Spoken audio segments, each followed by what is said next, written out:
Hi guys, for today's video, isi-share ko naman sa inyo ang bagong update na naman ni SSS ngayong year 2024 for the compliance of Annual Confirmation of Pensioners Program. Yes guys, may bagong update na naman na kung saan pwede na kayong makapag-comply or makapag-submit ng inyong AKOP through bank. So dito, ito yung nilabas ni SSS na list of bank na kung saan pwede kayong makapag-comply ng inyong AKOP. So, kailangan lamang na kayo ay may bank account kayo dito sa mga bank na naandito.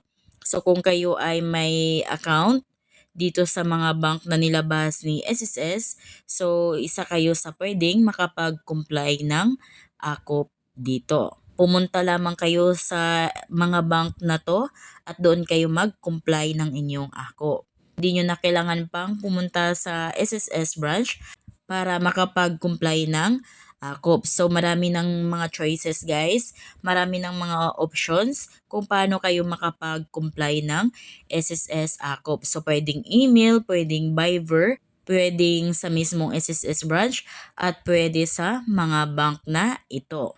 Ngayon, pag mag-comply na kayo ng AKOP, kailangan nyo munang ihanda yung mga requirements. So, unang requirements na kailangan nyong dalhin pagpunta nyo sa bank is kailangan may AKOP form na kayo. So, ang AKOP form naman is downloadable naman ito online. Kumuha lang kayo ng AKOP form online at ipaprint niyo at i-fill upan nyo lang ito. So, isa yan sa mga requirements. Pangalawang requirements naman is valid ID.